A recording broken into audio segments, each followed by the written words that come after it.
On the 6th of August, 2009, two Spaniards do what no one had managed before. They close out the northwest ridge of Latok II, 7,100 meters in the heart of the Karakorum.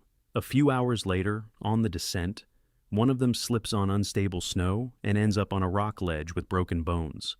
At an altitude of 6,400 meters, unable to move. His partner leaves him 2 sleeping bags, 2.5 gas canisters, and heads down for help. For the sake of Óscar Pérez, 2 countries, military helicopters, and 24 people will be brought to their feet. Not one of them will ever lay eyes on him. There's only one question. Did they make it even by a single day? There are climbers you recognize by their summits. Óscar Pérez was one of those you recognize by what he chooses not to carry. He came from Tramacastella de Tena, a small village in the Valle de Tena, in the north of the Spanish province of Huesca. Here the mountains aren't scenery outside the window, they're simply neighbors.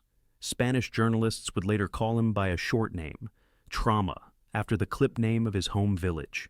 That's what you call the people you've known since childhood, the ones who don't need a last name. Surprisingly little is known about his actual childhood. The sources preserved only this. He takes up climbing at 16. No names of parents, no school, no first club. Even the year of his birth is disputed. Some say 1976, others 1973. History preserved his choices and did not preserve his biography. And there's something very precise in that about the kind of man he was. The mountains become not a hobby, but a profession. He teaches climbing and works as a mountain guide, meaning he earns his living taking others up. By this time, people speak of him as an all-rounder, a man equally sure of himself, on rock, on ice, and on artificial terrain, where you go up not by holds, but by driven and placed points of support. In mountaineering, that's a rare thing. Usually a person is strong in one discipline. Óscar was strong in all of them at once. And he joins the Peñaguara Club, one of the most active climbing associations in Aragon. From it comes Álvaro Novellón, the man with whom Óscar would go through almost everything on his record. A rope team that works for years isn't about friendship, and not even about trust. It's about 2 people starting to think equally fast. They think alike not only in the mountains, both choose pure alpine style, a way of climbing where 2 men carry everything themselves and no one else. No high-altitude porters. No fixed ropes strung up in advance, up which you can haul yourself like a gym rope. No intermediate camps with supplies. The Spanish press would write a formula about him that explains everything. He was searching for the perfect ascent. That kind of perfection has a price, and it's a simple one.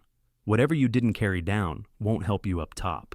If something goes wrong at 7,000 meters, no one will come for you along ready-made fixed ropes, because there are no fixed ropes. No porter will be sent, because there are no porters. Up top, there are only 2 men, the rope between them, and the distance to the ground.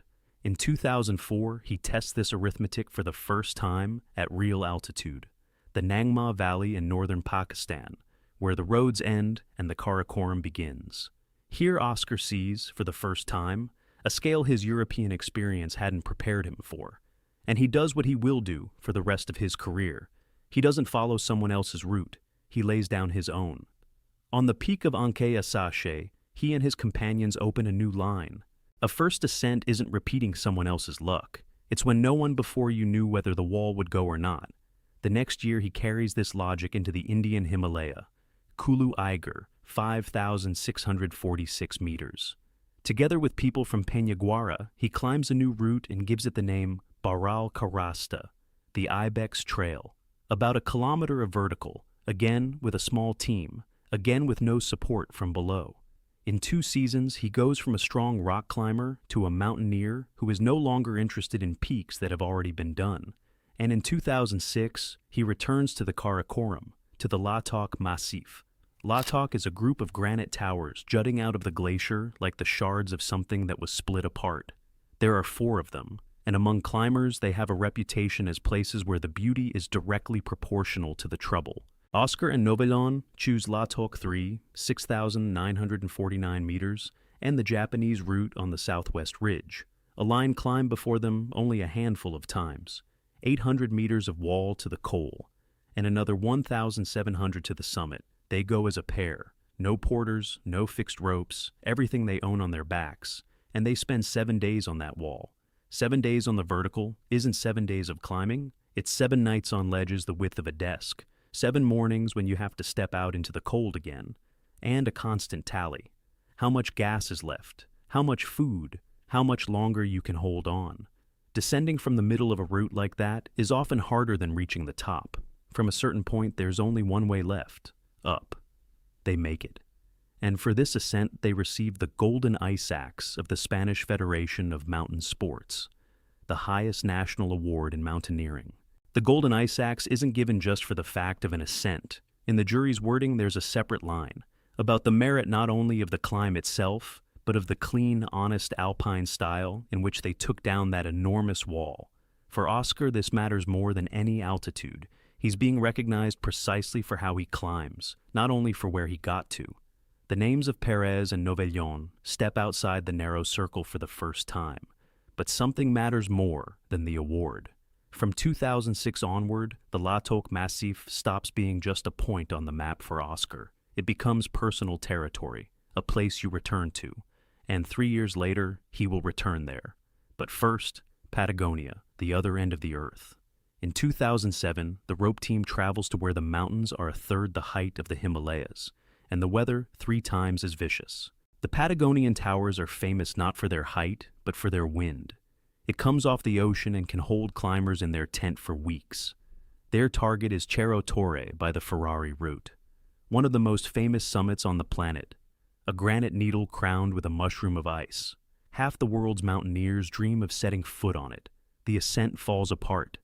The avalanche conditions leave them no chance, and they turn around. And here you see what matters more than all their awards. Óscar doesn't fight the mountain on principle. He doesn't push, doesn't talk himself into believing there's still time today. He retreats. But he doesn't end the expedition. He simply changes the objective. The new target becomes the east face of Cerro Adela. And there they do exactly what they came for. They open a new route, Asamblea de Majaras, about 1,000 meters, ice up to 95 degrees steep.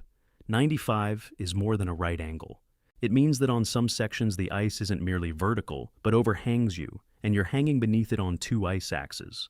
The whole wall, 4 people climb it in 15 hours of non-stop climbing. No bivouac, in a single push. They dedicate the route to the 75th anniversary of the Peñaguara Club. The result of the Patagonian season is a paradox. The main objective failed, but they carry home a first ascent that wasn't in the plans. Here is his working pattern, honed to reflex. Retreat without argument and without resentment. Don't cling to a summit that won't let you in. Switch to the one next door. Take a different one. That kind of approach is a healthy one. It saves climbers' lives more often than stubbornness does, and it keeps Óscar himself alive on the most dangerous routes of his career. 2 years later, he will do the same.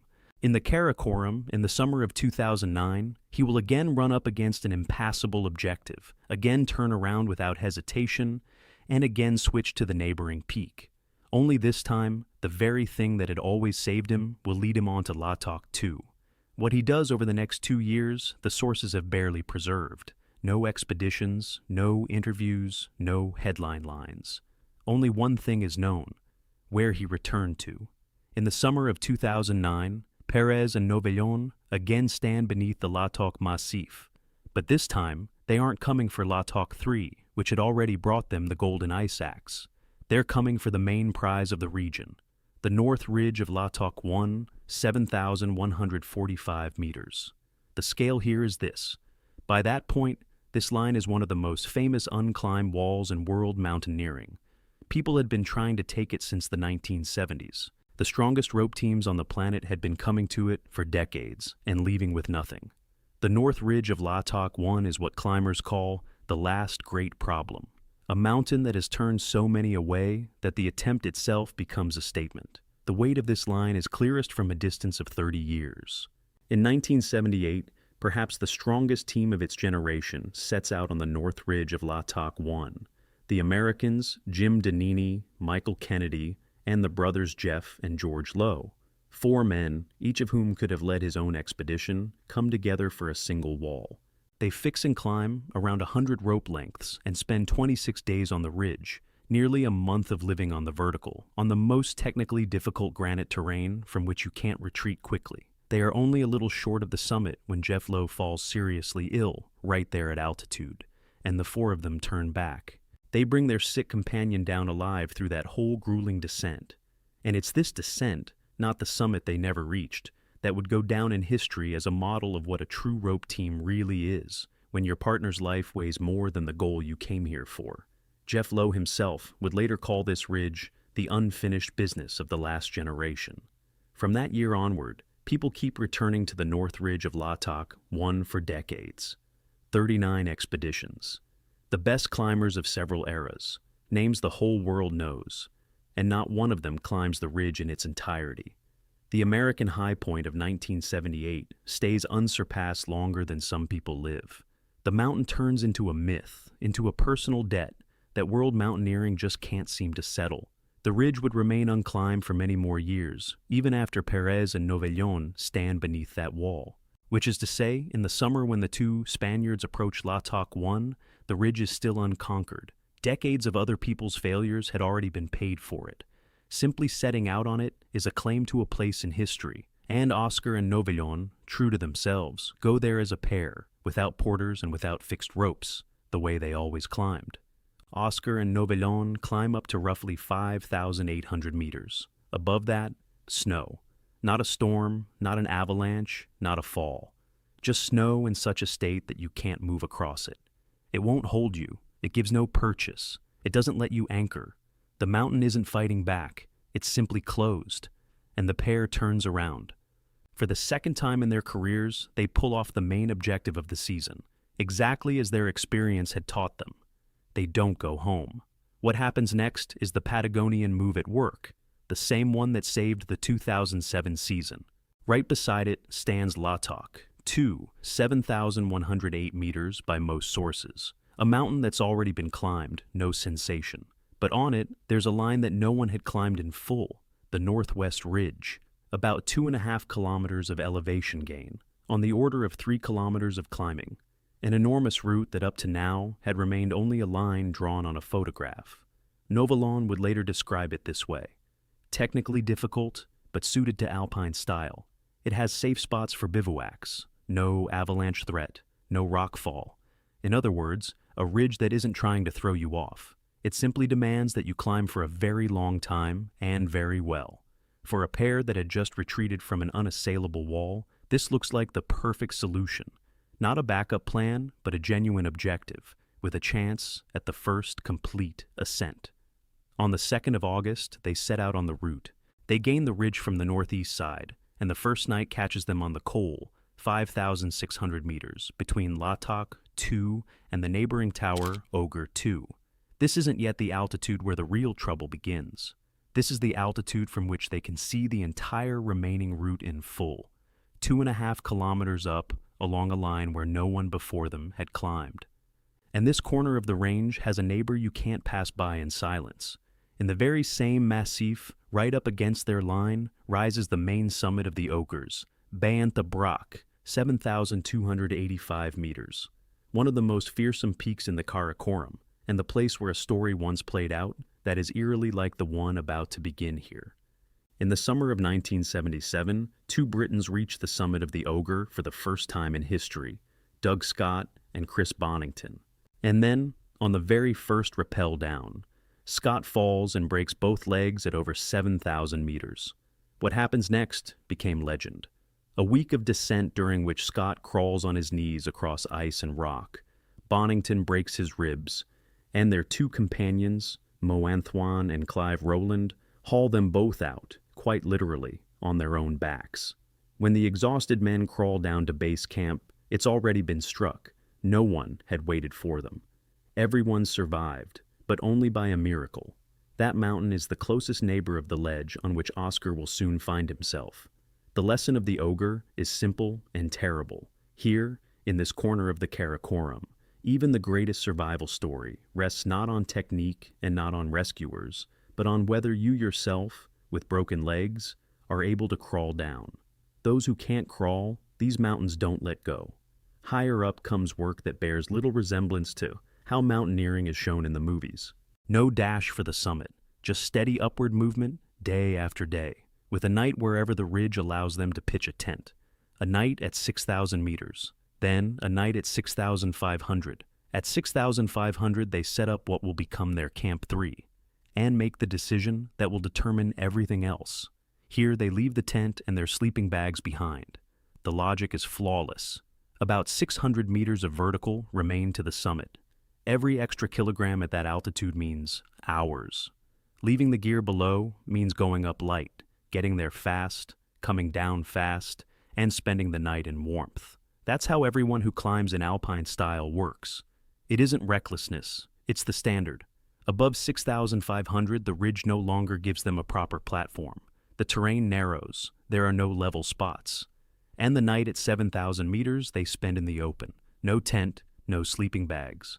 Just sitting on the snow in whatever they're wearing, waiting out the hours of darkness at an altitude where there's half as much air as down below, and where over the course of a night, the body burns through a reserve there's nowhere to replenish. This is called a cold bivouac. It doesn't kill, but it takes strength, warmth, precision of movement. In the morning, a person after a night like that works slower than the day before and thinks less clearly. Every such night is a debt that will have to be paid back on the descent. On the 6th of August, they reach the summit of Latok II. The northwest ridge is climbed in its entirety, for the first time in history. 2 Spaniards, without porters, without fixed ropes, without oxygen, do what no one before them had done. They close the line from the foot to the top. The ascent has happened. The prize has been won. All that remains is a formality, the descent. Half a kilometer of vertical separates them from the tent with the sleeping bags. Descent at high altitude is the most dangerous part of any ascent. The body is spent, attention drops, and motivation vanishes together with the summit. You've already won, all you have to do now is get down. It's precisely on this stretch that most mountain accidents happen. Óscar and Novillon head down along the same ridge they climbed, and they run into the section that had already cost them time on the way up. A difficult horizontal stretch where the ridge runs not upward but sideways, and has to be climbed hand over hand, meter by meter. They decide to go around it. The rope team leaves the ridge onto the southwest side.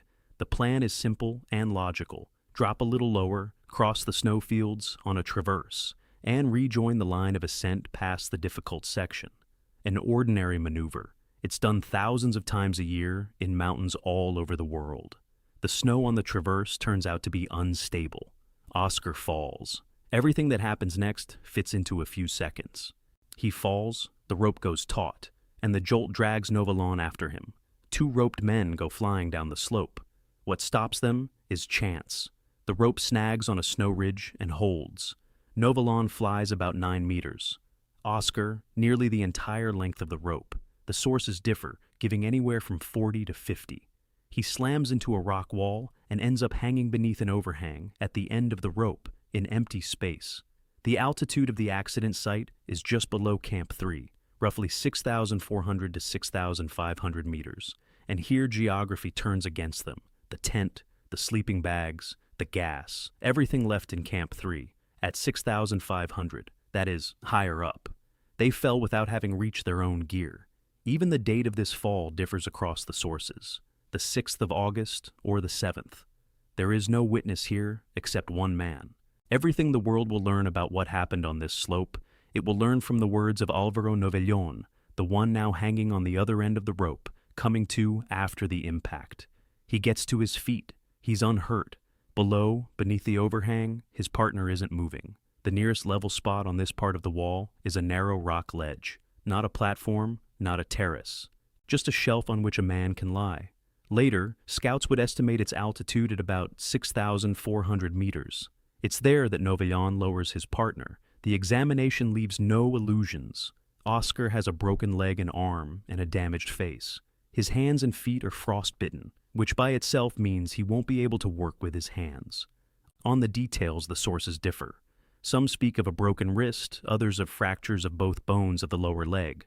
But on the main point, every version agrees. He can't move on his own. He can neither walk nor crawl nor hold onto a rope. And so, Novillon does the only sensible thing that can be done in a situation like this. He goes up, back to Camp 3 at 6,500 for the tent, the sleeping bags, and the food. That same slope they had just fallen off of, he now covers alone, going up after a fall. And when he reaches the camp, a blizzard comes in and locks him there for the night. One night, a whole night, while his partner lies on the ledge 100 meters below, without a sleeping bag on the rock with broken bones. In the morning, Novalon descends again and leaves Óscar everything he was able to bring: 2 light sleeping bags, a bivouac sack, 2.5 gas canisters, a little food. Behind that list stands a simple thing.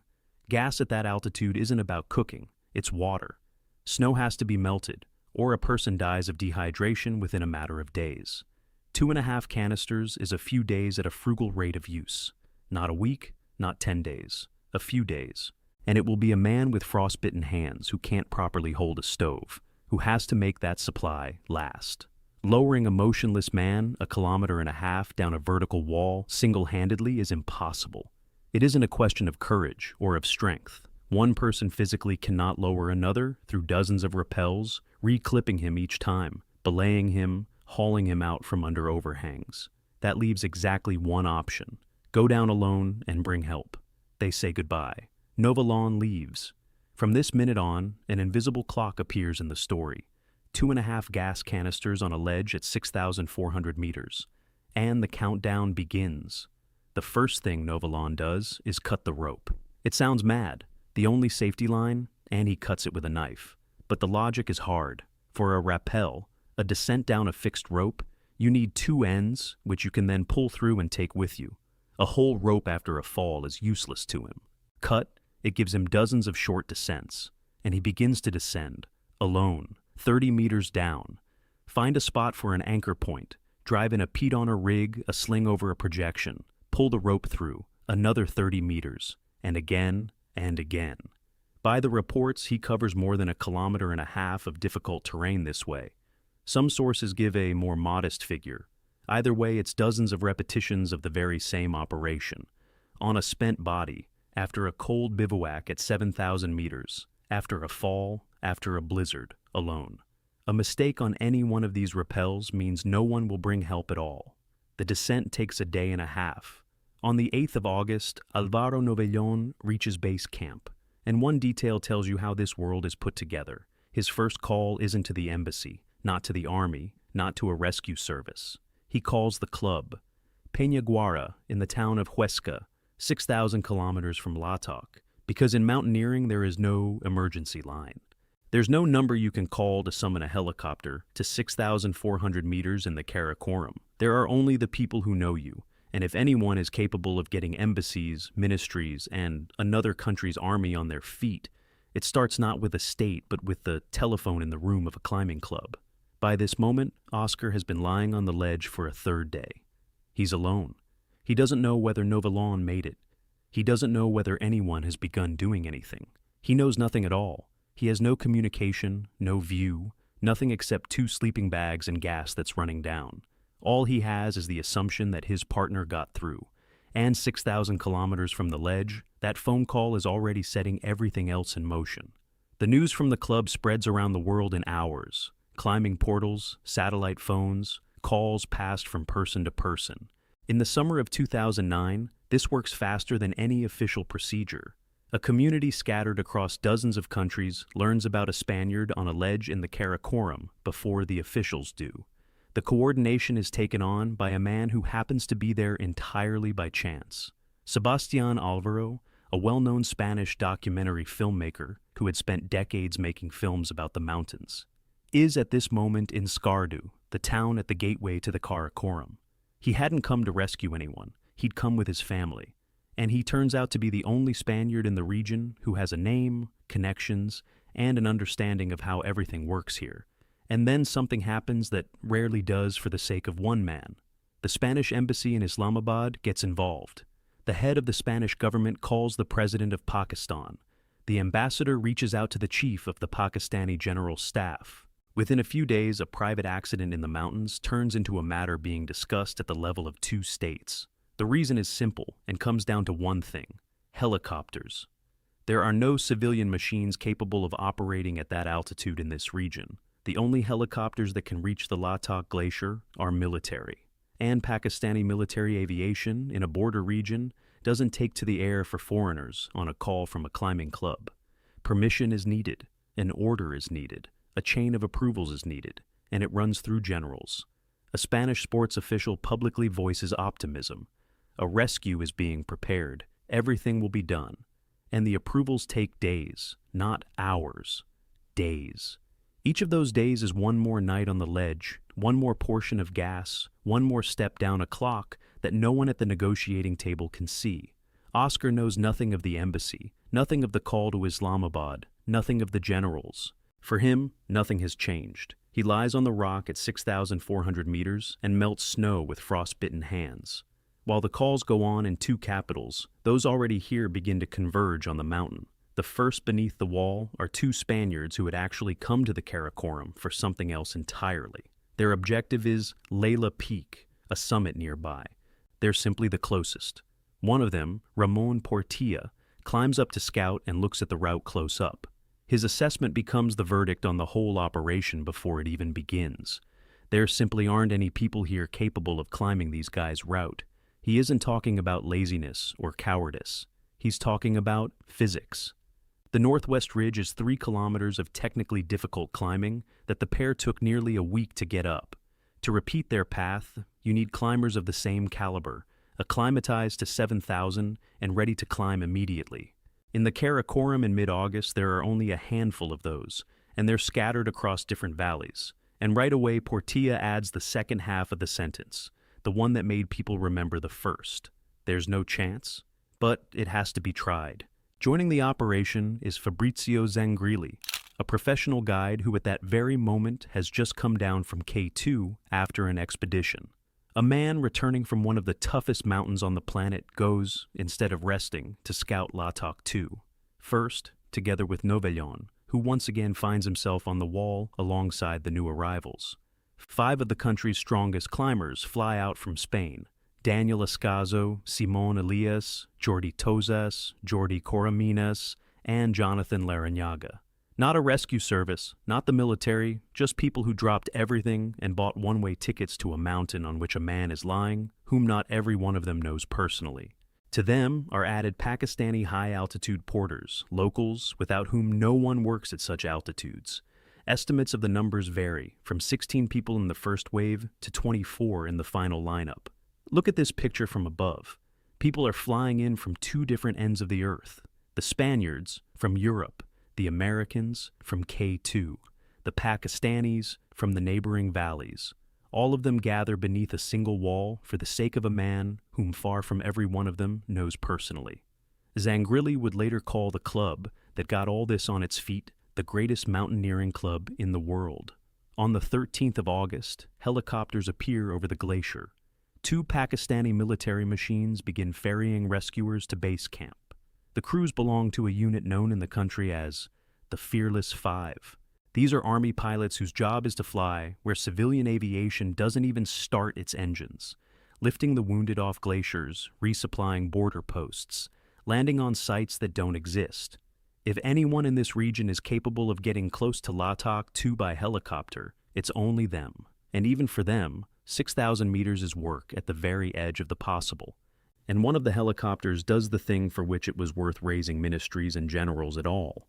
It runs along the wall of Latok II, gaining altitude, and comes out at roughly the level of the ledge, about 6,400 meters. This flight has one task, and it isn't technical, but human, to show Óscar that they're coming for him and that they know he's there.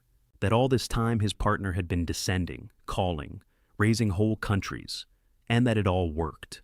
The machine passes along the wall. There's no response from the ledge, no movement, no signal, no figure on the rock. The crew sees nothing, and that can mean anything. That he's lying in a sleeping bag and can't get up. That he's under the overhang, out of the field of view. Or that there's no longer anyone to see. At the same time, the helicopters can't lift a man out.